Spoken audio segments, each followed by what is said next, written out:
Jadi hari ini saya diminta bicara soal tantangan intoleransi dan ekstremisme kekerasan. Nah, mungkin saya akan memulai dengan sedikit bicara ya, soal, nanti saya akan menyinggung ya dalam paparan saya, hubungan antara rendang babi dengan sebuah negara besar di Eropa. Seperti apa hubungannya? Penasaran? Ya, nanti ya kita cerita-cerita. Nah, tapi yang pertama, saya ingin bicara dulu soal fakta kebinekaan di Indonesia. Fakta kebinekaan di Indonesia dari dulu negara kita sudah dikenal sebagai negara yang berdasarkan kepada pluralitas, kepada kebinekaan. Dengan berbagai macam suku, bangsa, suku, agama, ya etnis yang ada di dalamnya. Nah, ini surveinya seperti ini, ya. Ini survei sudah agak lama, tahun 2010, ya. Masih relevan, tetapi, nah, pluralitas kita banyak diakui oleh banyak bangsa di dunia sebagai sebuah kekuatan Indonesia. Namun, ketika saya suka iseng-iseng gitu ya, Google, ya, coba tolong slide berikutnya. Saya taruh kata kunci yang ingin saya cari datanya tentang toleransi di Indonesia. Keluar gambarnya kayak gini. Langsung begitu di Google, tolerance in Indonesia, keluarnya seperti ini. Nah, ini tantangan yang kita hadapi.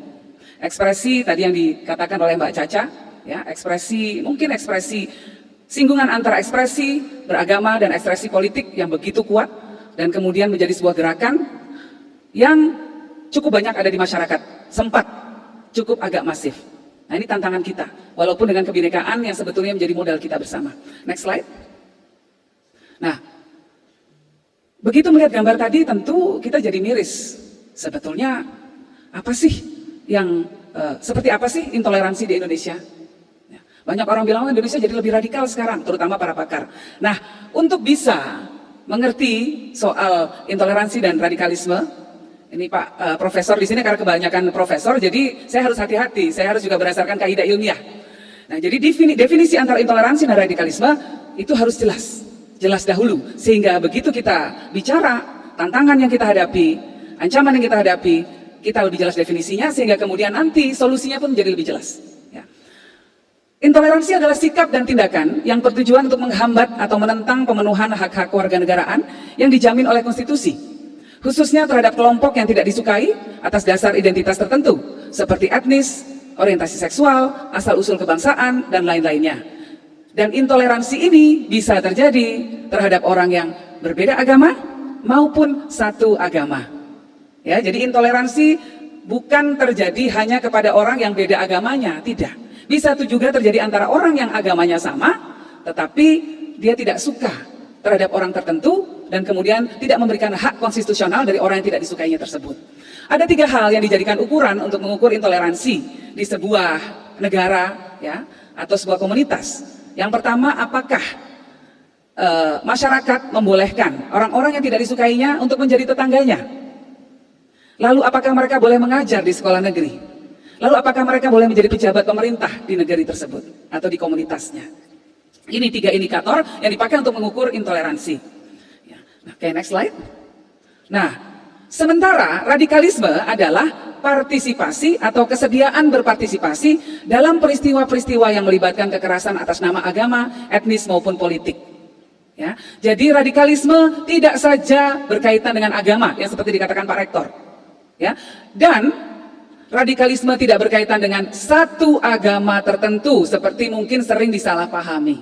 Radikalisme bisa dilakukan oleh siapa saja, dari agama mana saja, dari kelompok politik mana saja, asal dia bersedia untuk berpartisipasi dengan menggunakan kekerasan dalam mewujudkan agenda-agendanya. Nah, itu sudah radikal.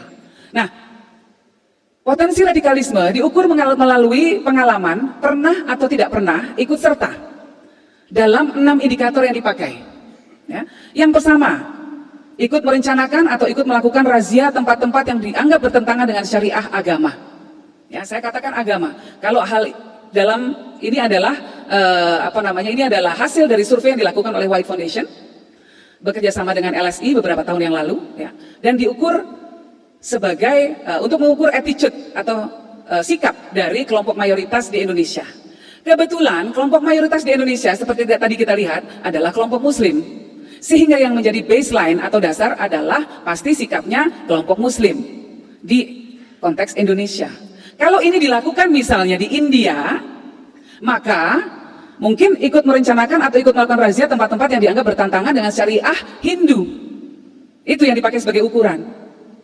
Kalau ini dilakukan di negara atau misalnya kita katakanlah komunitas misalnya di Papua, ya Bu ya, misalnya, maka yang diukur adalah apakah ini bertentangan dengan Injil. Nah, kebetulan karena surveinya nasional, maka yang dipakai ukuran adalah kelompok mayoritas Muslim.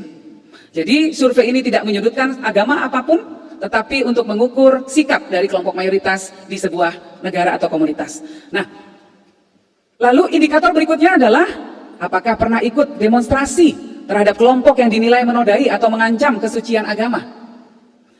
Lalu apakah dia pernah meyakinkan orang lain, misalnya temannya, saudaranya, agar ikut memperjuangkan penegakan syariah agama di Indonesia.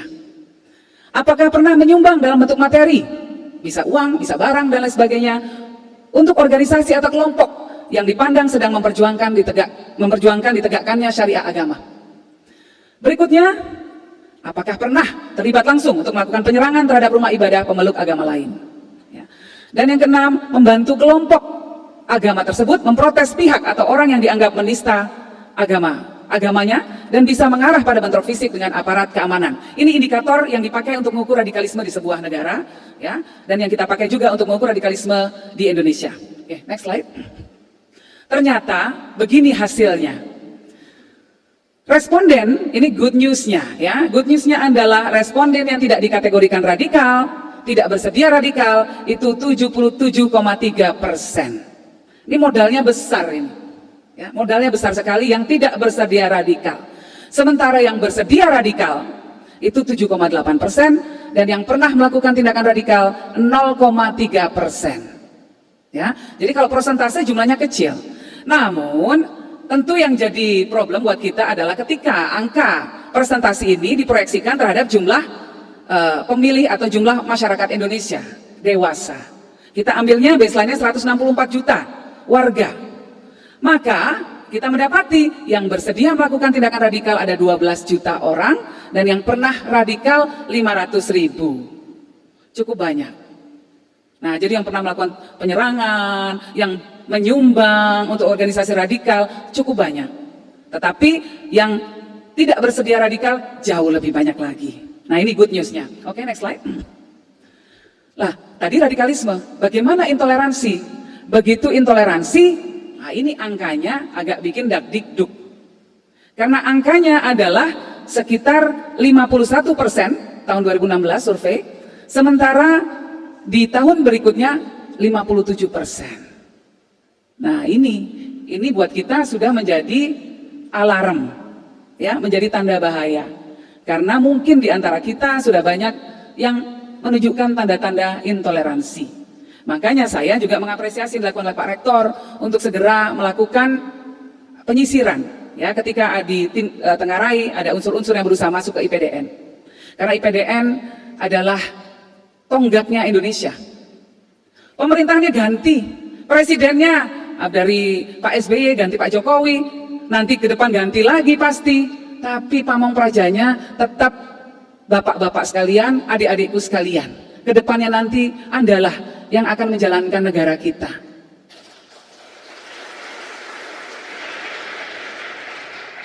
Nah, jadi kalau sampai IPDN ini kemudian tiangnya keropos, kita ikut deg-degan.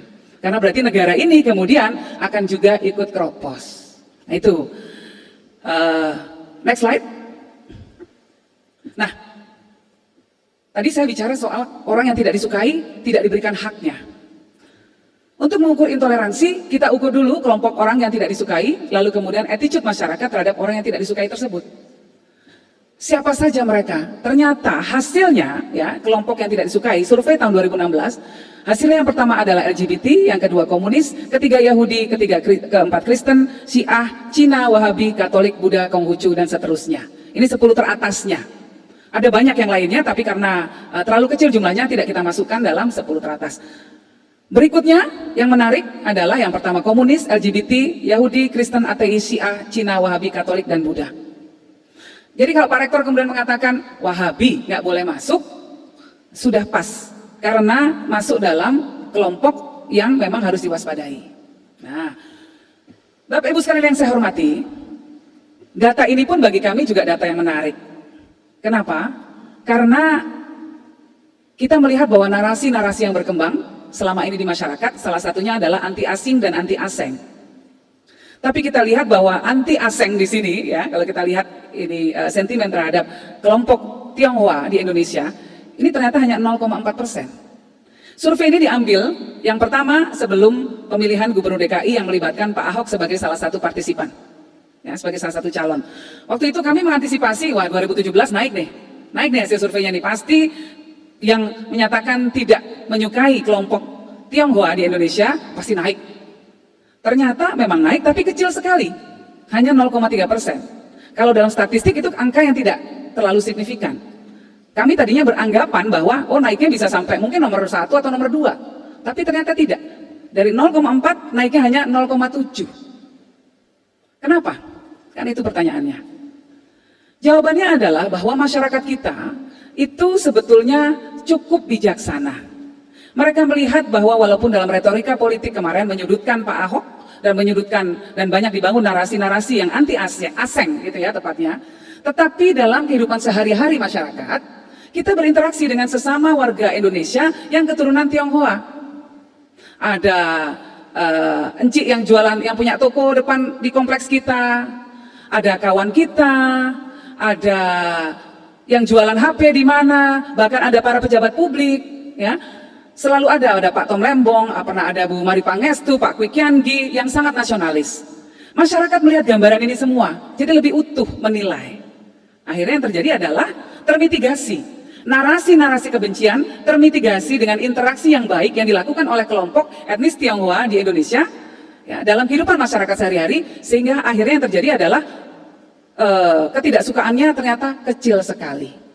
Nah itu, jadi di situ ada lesson learned, ada pelajaran yang bisa kita ambil, yaitu apa? Bahwa interaksi sesama warga masyarakat itu menjadi penting. Ruang-ruang untuk berdiskusi, ruang-ruang untuk saling bergaul, berdialog, berkawan, ya, berkegiatan bersama itu penting untuk diadakan supaya kita saling mengenal. Karena tak kenal maka tak sayang. Begitu kita saling mengenal, kita tahu, alah, walaupun matanya sipit, ternyata ya cita-citanya sederhana juga, sama seperti cita-cita saya. Cuma pengen ngirim anaknya sekolah, kalau bisa sekolah ke luar negeri bagus, kalau bisa sekolah di Indonesia, luar biasa, apalagi kalau bisa masuk IPDN. Kalau dia orang beragama, dia hanya ingin, saya pengen pergi ke gereja, sama seperti teman-teman muslim ingin pergi ke masjid, sama sebetulnya cita-citanya. Namun narasi politik kadang melakukan pembelahan. Nah, interaksi menjadi alat untuk memitigasi narasi-narasi yang membelah itu. Nah, ini pelajaran pertama dari hasil survei kita. Yang kedua, apa? Buat saya menarik bahwa 3 teratas selalu LGBT, komunis, dan Yahudi. Selalu. Kenapa kok selalu 3 ini? Padahal 3 kelompok ini jarang sekali kita temui dalam kehidupan masyarakat. Siapa di sini yang pernah ketemu orang yang mengatakan, saya PKI, saya ini loh keturunan PKI, saya ini PKI? Nggak ada. Nggak ada orang yang kemudian mengatakan bahwa ya saya LGBT. Ya mungkin kita melihat ya yang beberapa anggota masyarakat walaupun jumlahnya sangat kecil, waria, yang ekspresinya lebih terlihat, tetapi jarang orang yang mempunyai preferensi seksual LGBT yang menyatakan secara terbuka, sehingga sebetulnya masyarakat tidak terlalu terekspos. Ya. Nah demikian juga dengan Yahudi. Mungkin 99,9999% rakyat Indonesia nggak pernah ketemu orang Yahudi. Kok bisa nggak suka? Kan itu pertanyaannya. Karena 3 kelompok ini adalah imagine communities, imagine groups, grup yang dibangun di atas imajinasi dan narasi. Ya nggak ketemu sehari-hari, tapi narasi tentang mereka ada di masyarakat kita. Narasi anti komunisme selalu ada, apalagi menjelang G30 PKI selalu ada. Narasi mengenai LGBT selalu ada, terutama dalam konteks beragama. Semua, rata-rata hampir semua ajaran agama melarang LGBT, sehingga narasi itu selalu ada. Demikian juga dengan Yahudi. Kita melihat berita soal konflik di Palestina, Israel dan lain sebagainya, ini masuk dalam kesadaran kita.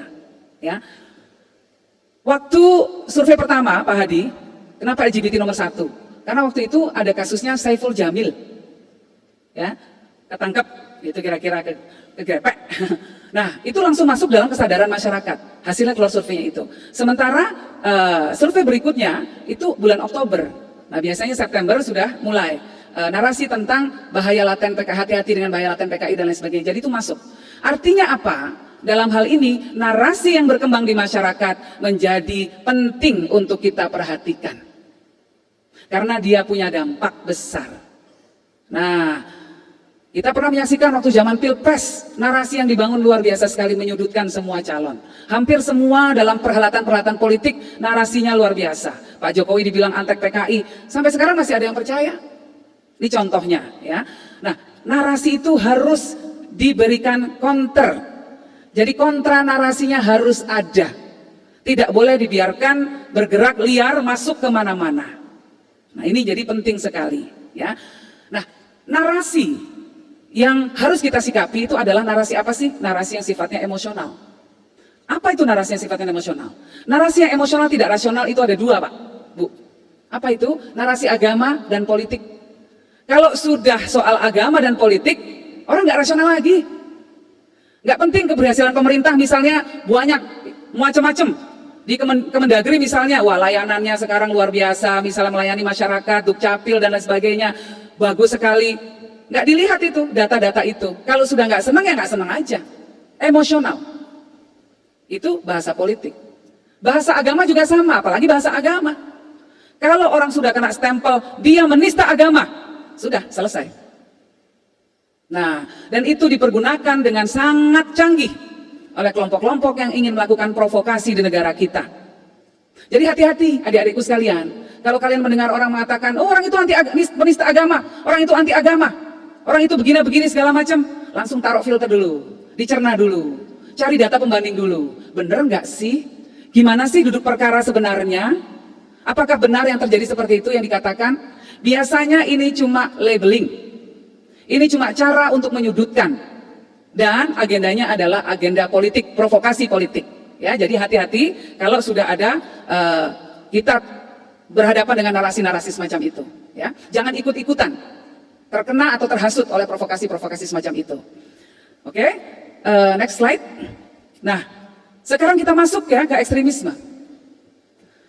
Ekstremis ini sekarang pemerintah Indonesia telah berhasil menekan angka ekstremisme di Indonesia dalam artian gerakan-gerakan perlawanan secara bersenjatanya bisa ditekan. Upaya untuk peledakan bom dan lain sebagainya sudah jauh lebih berkurang. Ya, banyak sekali yang bisa berhasil digagalkan. Karena itu perlu ada senjata baru. Senjata barunya apa? Sosmed. Nah, ini kaitannya dengan narasi yang tadi saya katakan. Sosmed itu adalah senjata baru para ekstremis. Nih, the selfie is mightier than the sword katanya. Selfie, sosmed, konten, postingan itu jauh lebih kuat daripada pedang. Nah, ini senjata barunya. Oke, next. Dan nggak susah kalau mau membantu. Tadi Pak Hadi mengatakan mau jihad sekarang nggak perlu angkat senjata Pak. Yang penting punya gadget, udah bisa jihad. Ya, di retweet, forward pesan, WhatsApp group, posting di FB. Sudah bisa menjadi bagian dari agenda untuk melakukan ekstremisme dan radikalisasi. Jadi hati-hati. Dan sekarang banyak sekali yang narasi yang dikembangkan, YODO, you only die once. Nah, mati kan juga cuma sekali. Ya udah matinya sekalian aja jihad. Itu katanya. Ya.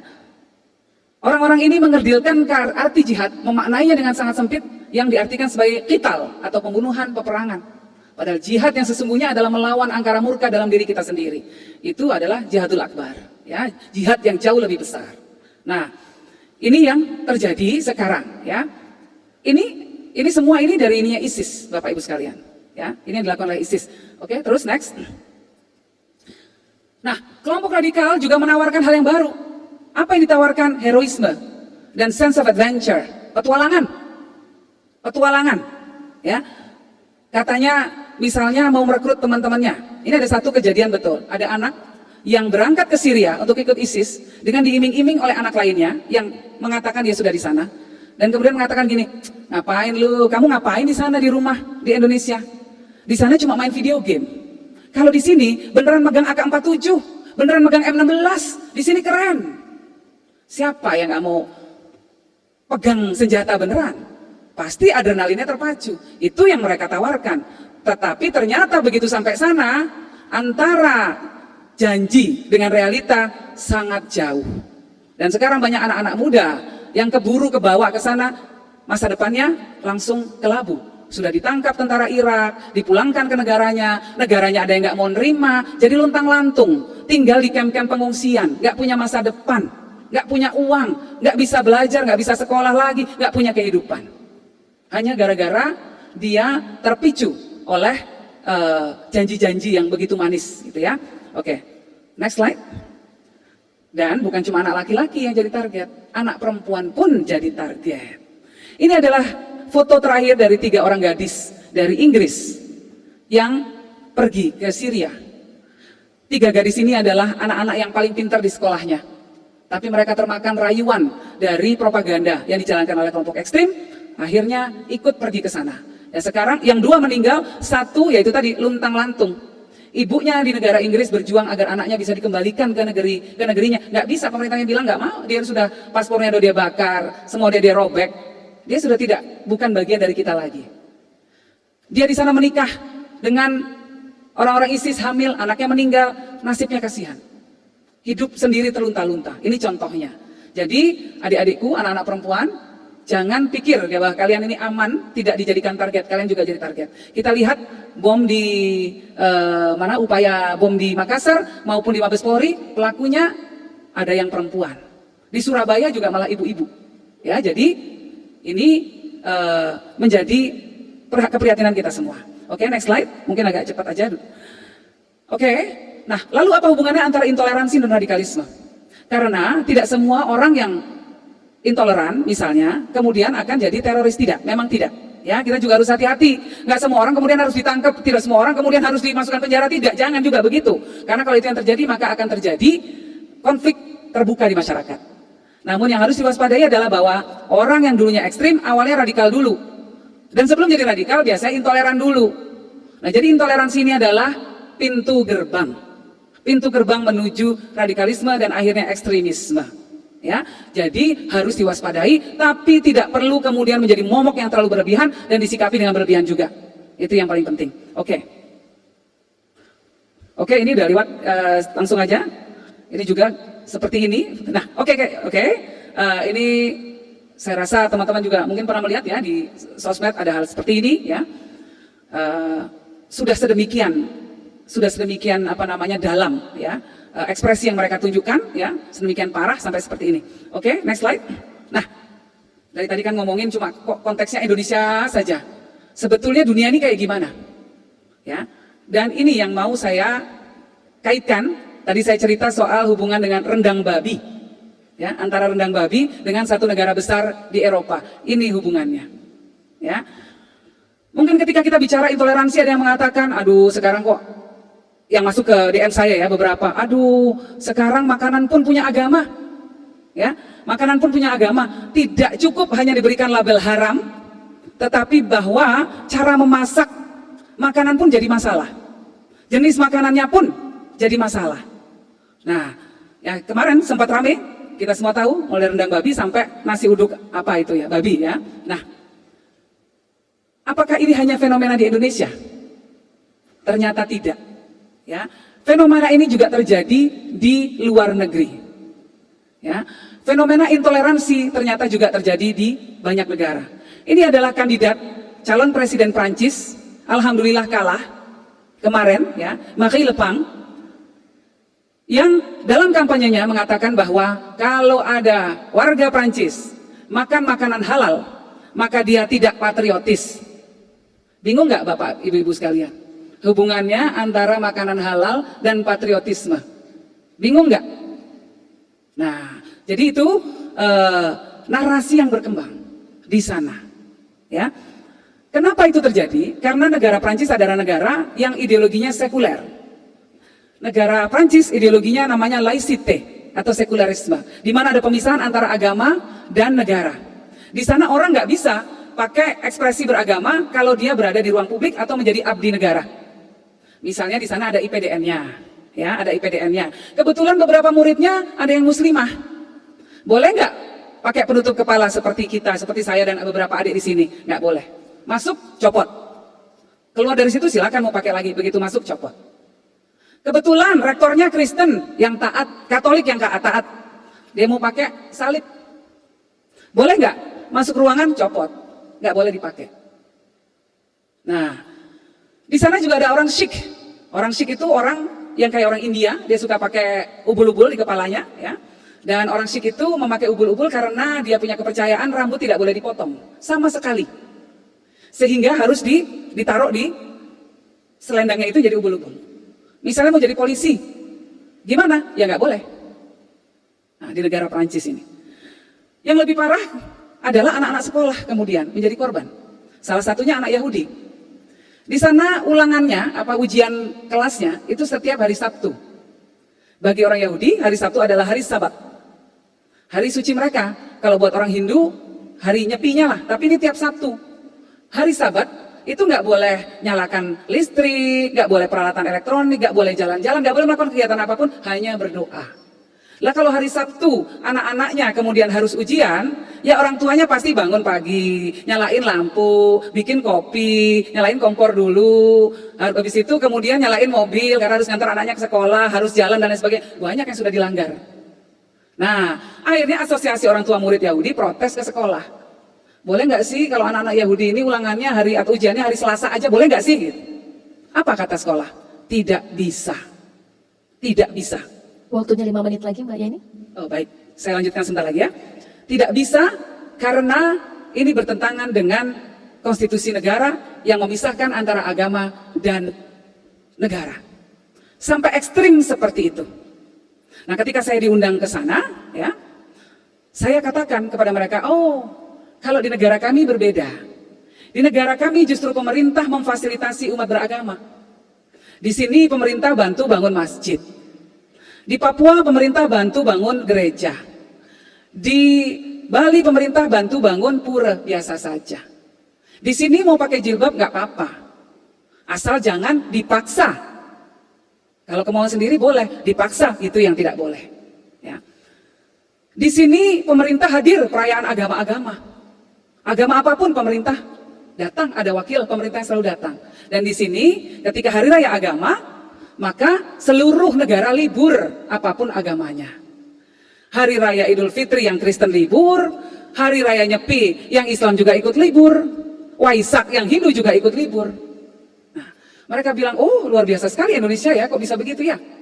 Karena Indonesia itu punya konsep, kalau Prancis punya konsep yang namanya laicite atau sekularisme, Indonesia punya yang namanya Pancasila. Dan Pancasila itu adalah mitsaqun ghalidhah kalau buat orang Islam.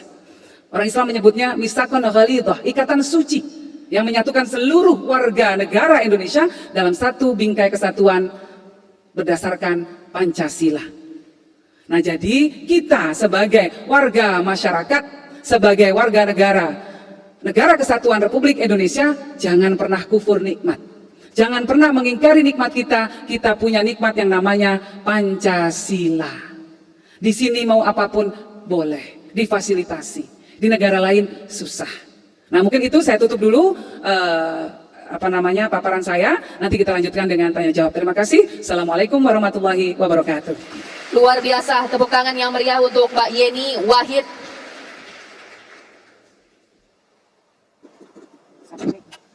Baik, meskipun untuk saya, apa mungkin juga jangan-jangan untuk adik-adik sekalian, tema ini sudah berulang kali disampaikan. Tapi diingatkan lagi, ditegaskan lagi oleh Mbak Yeni Wahid bahwa hati-hati adik-adik sekalian, hati-hati anak muda sekalian, bahwa kalau Anda sudah intoleran, makin parah. Punya paham yang radikal dan ekstremisme, tambah parah. Menjadi seorang yang radikal militan, tambah parah. Pasti ujungnya adalah ke aksi terorisme. Bahaya. Jadi bukan berarti kan enggak lah, aku hanya pada paham pemikiran saja, tapi enggak. Sudah masuk step tersebut ibarat anak tangga, Anda sudah menuju ke hal yang paling berbahaya dan sudah ada jerat hukum di sana. Untuk itu, adik-adik sekalian, memang apa yang disampaikan oleh Mbak Yeni Wahid ditegaskan lagi, Pancasila ikatan suci, nggak usah didebat lagi. Ketika kita sudah Pancasilais, sudah selesai. Tidak ada yang perlu dipertanyakan lagi. Di sini kita bebas. Mungkin kalau kita di negara Islam, sudah kita pisahkan ini momen ini ya. Dan kita tidak akan beda kemudian bebas menyampaikan di sini. Di Indonesia sudah enak sekali dan harus bersyukur, jangan kufur nikmat dengan adanya Pancasila yang kita kemudian amalkan sekarang. Sekarang kita masuk ke sesi Q&A karena waktu kita memang singkat sekali. Kita masih ada sesi berikutnya. Hanya 15 menit untuk bertanya. Saya persilakan dua penanya untuk di kampus pusat. Saya persilakan. Baik. Jika sudah, boleh kemudian langsung saja sampaikan namanya, pertanyaannya, dipersilakan.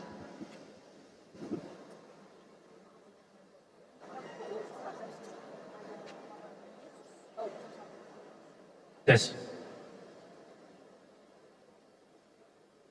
Terima kasih atas kesempatan. Izin memperkenalkan diri, Raja Utama Andika Mikael Pae, NPP 291435, asal pendaftaran Kota Palu, Provinsi Sulawesi Tengah. Mohon izin Bu, saya izin bertanya. Ibu pernah menyampaikan bahwa radikal dan intoleransi dapat ditangkal lewat pendekatan kesejahteraan. Mohon izin bahwa radikalisme dan intoleran dapat ditangkal lewat pendekatan kesejahteraan. Yang menjadi pertanyaan saya, apa yang melatar belakangi hal tersebut dan bagaimana cara kita sebagai calon ASN ke depannya mampu melakukan pendekatan kesejahteraan kepada masyarakat agar tidak masuk dalam radikalisme dan intoleran di Indonesia. Terima kasih. Kalau nggak salah pertanyaannya apa yang menyebabkan? Jadi penyebabnya ya? Oke, baik. Penyebab utama dari radikalisme itu ada beberapa ya. Tadi pertanyaannya apakah ini soal kesejahteraan? Justru kesejahteraan ya, kemiskinan dan juga pendidikan. Tadinya banyak orang berasumsi, oh mungkin kalau orang dia tidak sejahtera dan nggak sekolah, maka bisa jadi radikal. Tapi ternyata tidak. Jadi pendidikan dan tingkat ekonomi tidak berkorelasi ya terhadap radikalisme. Seseorang menjadi radikal, ya, seseorang yang menjadi radikal bukan karena dia miskin, bukan karena dia nggak sekolah. Banyak orang miskin, banyak orang yang nggak sekolah, tapi malah justru orang yang paling toleran, orang yang hidupnya yang rukun dengan tetangganya dan lain sebagainya. Nah, jadi apa penyebabnya? Ada beberapa faktor yang langsung berkorelasi dengan radikalisme yang kita dapati dari hasil survei kita. Yang pertama itu adalah rasa gelisah, ya, rasa gelisah. Jadi kalau ada orang merasa gelisah, entah karena dia merasa ada persoalan pribadi, putus cinta dimarahin bosnya atau terlilit hutang dan lain sebagainya, atau dia melihat dia merasa ada ketidakadilan, merasa ya ini kata kuncinya ya, dia merasa ada ketidakadilan di tengah-tengah di masyarakat atau di lingkungan sekitarnya dan lain sebagainya, maka dia lebih gampang terradikalisasi. Jadi orang yang sedang merasa emosional. Nah, contoh gampangnya siapa? Yang tadi saya katakan, yang melakukan pengeboman di Mabes Polri maupun yang di Makassar, pelakunya dua-duanya dianalisa tulisan tangannya. Ternyata dari hasil analisa tulisan tangannya didapati bahwa individu-individu yang terlibat ini adalah orang-orang yang gelisah, suka minder, tidak percaya diri, ya, ingin punya aktualisasi tapi caranya keliru. Nah, itu faktor pertama. Ya. Faktor kedua adalah dia terpapar ajaran radikal. Nah, itu faktor besar kedua. Begitu orang ini gelisah, ketemu sama ustadz yang menyesatkan, yang mengatakan bahwa, oh, di masyarakat kita ini ketimpangan ekonomi karena ini, itu, karena asing-asing yang tadi saya katakan misalnya. Itu harus kita lawan. Ini demi agama. Dengan narasi-narasi kemudian ada dalil-dalil yang dikeluarkan, maka narasinya menjadi sangat emosional. Orang sudah nggak rasional lagi. Jadi, ini kalau orang Jawa bilang tumbuh ketemu tutup. Panci ketemu tutupnya, dia gelisah, dikasih retorika yang emosional berkaitan dengan politik dan agama, langsung jadi radikal. Apakah hanya terjadi di Indonesia? Tidak. Di Amerika contohnya, pendukung Presiden Trump terprovokasi untuk melakukan penyerangan terhadap Capitol Hill, ya, gedung parlemennya lah, ya. Diprovokasi oleh Presiden Trump, narasi politiknya yang sangat provokatif membuat mereka jadi radikal. Dan pendukung-pendukungnya ini adalah orang yang sedang gelisah. Gelisah kenapa? Karena mereka merasa bahwa kelompok kulit putih di Amerika makin tersingkir oleh pendatang dari Meksiko, dari tempat-tempat lain yang kemudian merebut pekerjaan. Mereka merasa bahwa banyak sekali produk-produk dari luar, dari Cina yang masuk sehingga pabrik-pabrik di Amerika tutup semua, mereka kehilangan pekerjaan, gelisah. Ya. Nah, yang gelisah ini diprovokasi dengan narasi politik, jadilah radikal. Nah, makanya kata kuncinya adalah mengatasi kegelisahan. Tetapi apakah kemudian orang harus dibiarkan saja kalau yang nggak mampu, yang miskin dibiarkan miskin? Tidak, nggak boleh, harus diatasi juga. Kenapa? Karena itu bisa menjadi sumber kegelisahan. Kalau dia melihat bahwa, aduh, aku mau nyekolahin anak aja susah, jadi gelisah. Aku terlilit hutang begitu banyak hanya untuk memenuhi kebutuhan hidup sehari-hari, nggak bisa, jadi gelisah. Jadi kemiskinan pun, angka kemiskinan harus diturunkan. Kesejahteraan masyarakat harus diperhatikan. Karena kalau tidak mereka akan gampang diprovokasi. Nah itu, jadi lalu kemudian tingkat pendidikan pun harus tinggi. Supaya kemampuan berpikir kritisnya terbentuk. Supaya tidak menelan mentah-mentah saja semua narasi yang masuk. Jadi kira-kira itu Mas. Jadi penyebabnya adalah kegelisahan. Yang kedua adalah mereka terpapar narasi-narasi radikal, baik narasi agama maupun narasi politik. Nah, anak muda menjadi kelompok yang paling rentan untuk diprovokasi. Karena anak muda berada dalam masa di mana mereka sedang mencari aktualisasi diri. Banyak pertanyaan-pertanyaan yang ingin dijawab. Mereka merasa ingin berarti. Dan apalagi anak-anak milenial zaman sekarang, bebannya jauh lebih tinggi dari zaman saya, dari zamannya Pak Rektor. Kenapa? Anak-anak milenial zaman sekarang tuntutan untuk suksesnya tinggi sekali. Mereka harus sukses sekarang. Kalau dia tidak punya startup yang valuasinya sampai jutaan dolar, gagal. Kan kira-kira gitu banyaknya anak muda. Kalau nggak segera jadi kalau tidak menjadi pamong praja yang paling top, dia ngerasa minder. Itu baik. Kalau semangat itu ditempatkan dalam konteks yang baik, yang pas dan proporsional. Tapi kalau jadi pressure, jadi tekanan yang berlebihan, akhirnya jadi stres. Kalau udah stres, maunya healing terus. Nah, healing itu bagus tetapi, karena pressure yang dihadapi anak muda sekarang memang luar biasa besarnya. Nah, kadang-kadang orang tua tidak memahami ini juga. Tidak ada support system untuk anak-anak muda kita. Mereka tidak didengarkan. Yang terjadi di rumah adalah hanya sekedar monolog. Gimana sekolahnya? Lancar nggak? Bagus nggak? Nah, kalau salah dimarahin, kalau berprestasi pujiannya ala kadarnya. Padahal anak-anak muda kita butuh untuk diberikan aktualisasi dan butuh diberikan apresiasi. Akhirnya gelisah. Bukan dialog yang tercipta. Kenapa kamu begini? Kenapa? Persoalan apa yang sedang kamu hadapi? Nah, jadi ini mungkin Pak Hadi, perlu ada juga Pak disediakan kayak semacam konseling. Ya, jasa konseling untuk adik-adik kita yang mungkin merasakan ada pressure yang terlalu berlebihan dalam kehidupannya, ya, supaya nggak lari ke narasi-narasi yang radikal tadi. Ya, pengebom yang di Makassar dan yang di Surabaya itu ingin membuktikan karena dia minder, dia ingin merasa menjadi seseorang yang berbuat, ya, untuk orang tuanya. Dalam suratnya dia membuat surat dan di situ dia tulis bahwa aku ingin agar orang tuaku dengan melalui aksiku ini orang tuaku bisa masuk surga. Niatnya mulia, ingin mengantarkan orang tua masuk surga. Caranya yang keliru. Nah, artinya apa? Bahwa mentor, guru, figur-figur senior yang mendampingi anak-anak muda kita itu menjadi sangat penting agar mereka tidak mudah diprovokasi dan diradikalisasi. Itu kira-kira, Dik. Baik, terima kasih, luar biasa. Dipersilakan untuk pertanyaan kedua.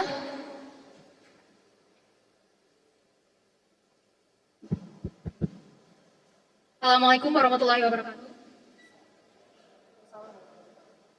Mohon izin pimpinan, mohon izin ibu pemateri, mohon izin Pak Pengasuh, dan mohon izin rekanku Satuan Praja Utama. Izin memperkenalkan diri, Praja Utama Putri Miladiwanti, NPP 29816, asal pendaftaran Provinsi Jawa Tengah, Wismayo Sudarso Atas. Sebelumnya, terima kasih atas kesempatan yang telah diberikan kepada saya. Izinkan saya untuk mengajukan satu pertanyaan kepada Ibu. Sebagai calon aparatur sipil negara, di mana salah satu fungsinya adalah sebagai perekat dan pemersatu bangsa, Praja IPDN dibekali dengan pemahaman mengenai toleransi dan anti-radikalisme seperti pada kegiatan kali ini. Akan tetapi, ketika telah menapaki dunia kerja, ASN akan dihadapkan dengan beragam kondisi, serta individu atau kelompok masyarakat dengan beragam latar belakang dan paham yang dianut. Lalu menurut Ibu, apa saja strategi yang bisa ASN lakukan ketika mereka menghadapi isu radikalisme dan anti-toleransi di dunia kerja? Mengingat radikalisme dan intoleransi ini berpotensi besar dalam menciptakan disintegrasi dan instabilitas politik dalam. Baik, pertanyaannya luar biasa bagus sekali, ya. Dan betul, Dik. Tangan. Dan betul bahwa ASN ini garda terdepan dalam menghadapi masalah-masalah di masyarakat. Masalahnya juga sangat kompleks. Apalagi kalau kemudian berkaitan dengan isu-isu yang sensitif seperti isu SARA. Harus melakukan apa? Batasannya di mana kan gitu. Nah, batasannya satu, selalu berpegangan kepada konstitusi. Jangan pernah mengambil hak orang lain. Hak orang lain dalam artian, jangan pernah kita tidak melayani dan tidak memberikan pemenuhan hak setiap warga. Contoh paling gampang, dulu di daerah Manislor, di Kuningan, ada komunitas Ahmadiyah di sana. Oleh kelompok mayoritas Muslim yang ada di daerah tersebut, mereka dikucilkan dan diintimidasi. Termasuk yang diintimidasi adalah dari Dukcapil setempat.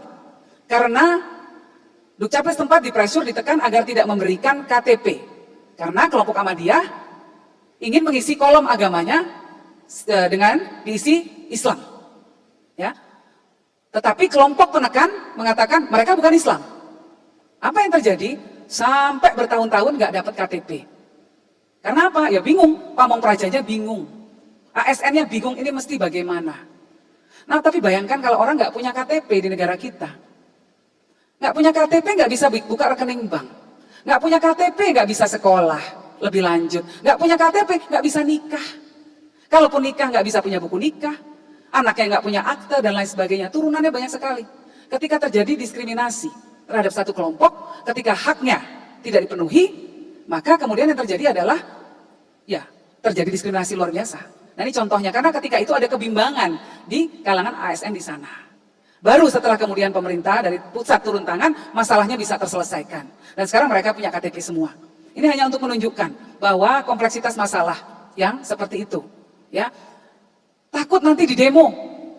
Kelompok penekan biasanya memang punya kemampuan untuk melakukan mobilisasi. Karena menggunakan tadi labeling, anti agama. Kalau kamu ngasih KTP-nya, berarti kamu itu nggak cinta sama Rasulullah. Nah, di label seperti itu bingung pasti. Nah, tetapi kalau tidak di label, kalau tidak diberikan hak warga kita, yang terjadi mereka juga didiskriminasi. Nah, maka yang jadi pegangan bagi kita adalah konstitusi kita ini seperti apa. Apakah mereka boleh punya KTP? Boleh. Ya sudah, itu yang diberikan haknya. Nah, gitu. Jadi kalau semua mengikuti pandangan agamanya masing-masing, kita ini sama kayak di Prancis. Akhirnya yang terjadi kayak di Prancis. Kenapa di Prancis begitu ekstrim? Agama nggak boleh dapat tempat ya di ruang-ruang pemerintahan dan di ruang publik. Kan ada sebabnya tuh. Sebabnya karena dulu ratusan tahun yang lalu pernah terjadi konflik antar agama di sana. Ya, antara monarki dan gereja Katolik Roma. Juga kalau di Eropa antara Protestan dan Katolik itu perangnya lama dan memakan korban jutaan orang. Akhirnya capek mereka, bilang-bilang nggak usah pakai agama-agamaan lagi. Yang menang dalam pertempuran waktu itu adalah kelompok revolusioner. Ya udah, agama taruh pinggir aja, nggak usah lagi ada ekspresi keagamaan. Karena ekstrim semuanya, karena pakai konflik. Nah, Indonesia jangan sampai masuk ke sana. Karena begitu konflik, begitu semua mengedepankan kepentingan agamanya masing-masing, pasti konflik. Pasti konflik. Katakanlah di Jawa, mayoritasnya Muslim, oke, yang dikedepankan kepentingan masyarakat Muslim. Ya sudah, pasti yang non-Muslimnya akan terdiskriminasi. Tapi negara kita adalah negara yang berbineka. Di Hindu, kalau kemudian kelompok Hindu menerapkan aturan yang sama, yang terdiskriminasi adalah masyarakat non-Hindu. Di Papua, di sana mayoritasnya Kristen, yang terdiskriminasi adalah masyarakat non-Kristen. Masa kita mau seperti itu? Masa kita mau negara kita terkotak-kotak seperti itu? Nah, supaya tidak ada diskriminasi, maka ada standar yang sama untuk semua. Ya, semua pemeluk agama difasilitasi oleh negara. Itulah Pancasila. Selama mereka masih berketuhanan yang Maha Esa, itu yang jadi pegangan. Nah, jadi bagi ASN nggak usah bingung. Ya, kalau menghadapi tekanan-tekanan macam-macam, mau di demo segala macam, tetap tenang dan niatkan bahwa ini adalah untuk menjaga keutuhan negara kita. Keutuhan negara kunci paling mendasar bagi kemajuan bangsa kita. Tahun 2045, PricewaterhouseCoopers sudah mengatakan bahwa Indonesia akan menjadi kekuatan ekonomi keempat terbesar di dunia. Saat ini Indonesia sudah kekuatan ekonomi ke-16 di dunia. Negara di dunia itu banyak sekali loh, ratusan. Jadi kekuatan ekonomi nomor 16 terbesar di dunia itu sesuatu sekali. Ya, GDP kita sudah di atas $1 triliun. Nggak banyak negara yang seperti itu. Ekonomi Indonesia ekonomi yang paling besar di ASEAN. Kita adalah negara demokrasi terbesar ketiga di dunia setelah India dan Amerika. Kita adalah negara dengan populasi penduduk terbesar keempat di dunia, setelah Cina, India, dan Amerika. Jadi Indonesia ini something. Kalau kemudian Indonesia konflik, efeknya kemana-mana, ke seluruh kawasan. Ya, negara kita negara yang berbineka. Kita menjadi sorotan banyak negara karena kita menjadi contoh bagaimana Indonesia mampu mengelola perbedaan di kalangan kita. Banyak orang datang ke sini untuk belajar deh. Banyak pemimpin-pemimpin negara datang ke Indonesia tanya gimana sih kok di sini rata-rata orang Indonesia bisa rukun. Nah, orang luar nganggap kita begitu. Masa kita sendiri kemudian harus berantem satu sama lain karena perbedaan di antara kita. Perbedaan apakah harus diterima? Apakah harus kita adopsi perbedaan? Tidak. Kita boleh berbeda. Saya sama suami saya beda, sama kakak adik saya beda. Kembar siam pun bisa berbeda pandangannya. Tidak mesti sama. Tetapi bahwa kita saling menghormati perbedaan di antara kita. Itu yang paling penting. Ya. Nah, jadi dalam menyikapi keragaman di masyarakat, sikapilah dengan bijaksana. Cerminkan dalam diri kita. Kalau kita diperlakukan diskriminatif, kita mau nggak ya? Nah, kalau nggak mau, jangan lakukan itu pada orang lain. Kira-kira itu pegangannya itu saja. Konstitusi, dan jangan lakukan sesuatu yang kamu nggak mau itu terjadi pada dirimu. Nah, itu dalam melayani masyarakat. Dan semoga adik-adikku sekalian nanti di tangan kalian mimpi Indonesia untuk menjadi negara emas, ya, mencapai masa kejayaannya tahun 2045 nanti bisa menjadi kenyataan. Tahun 2045 yang berdiri di sini adalah kalian.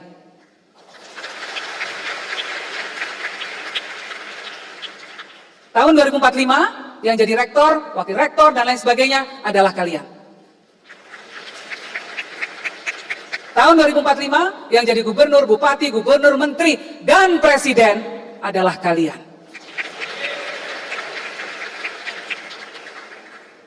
Di pundak kalian ada beban yang besar, tetapi juga ada kesempatan yang besar untuk mengabdi pada bangsa dan negara.